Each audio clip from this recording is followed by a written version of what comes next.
having a moment, and I think you can see why. But up until now, when most travellers have come to Canada, they've gone for the big name places like Banff or Vancouver, maybe over to Ontario or Quebec, but not anymore. There's a new breed of traveller coming through, a cultural explorer, and they want the real wilderness.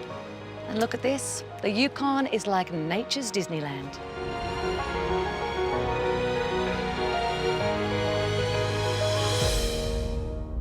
Now, most people who come to the Yukon want to get out into the wilderness, but before you can do that, you have to arrive here in Whitehorse. Whitehorse is kind of like your stepping stone. This is the hub. You will absolutely love it.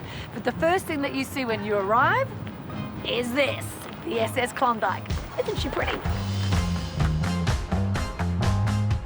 Whitehorse is the capital and only official city of the Yukon.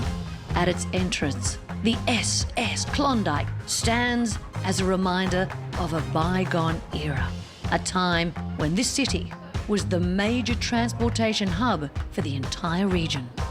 So this ship had to supply the entire Yukon area as they had to prepare for an 8-month winter. Imagine that. And the whole ship was powered by this boiler, steam all the way. But I just had to show you the logs here, 4 feet long, and one man every 30 seconds had to throw a log into the boiler. He had a 4-hour shift. He couldn't stop at all, hence the toilet seat up on the wall, or what they call the honey pot. But imagine the strength required.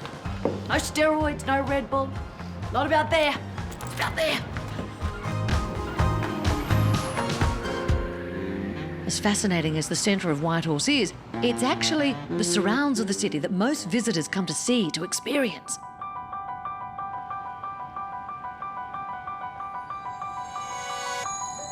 It's the nature, and more specifically, the wild creatures that call this part of the world home.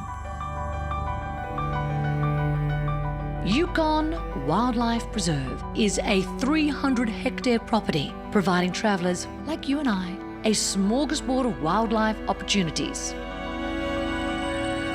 You know, what is wonderful for me as a traveller is if I don't have a lot of time, I feel like I can just tick off this checklist of all the wildlife superstars here. Yeah, indeed. Guaranteed wildlife, you have animals that are living here year-round, and people often come to the north and they might think that they will see them on their drive, and that's not always the case because we've got a huge landscape. And so coming to the wildlife preserve, you're guaranteed to view some of these wild animals and in their natural habitats, great for photography and as Children? well, children learning, connecting and engaging with the animals, the landscape and the people, which really makes the north so unique.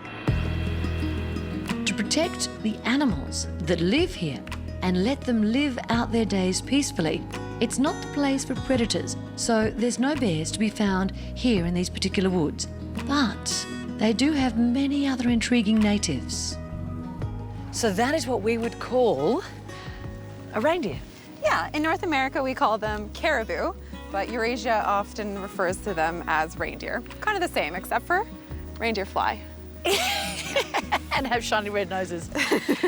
I had no idea the size of the antlers. They're seriously heavy. When do they drop off?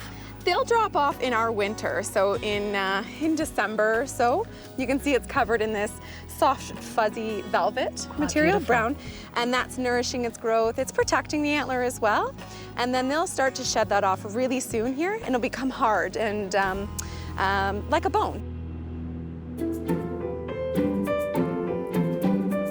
The history of Whitehorse goes way beyond its beloved gold rush days.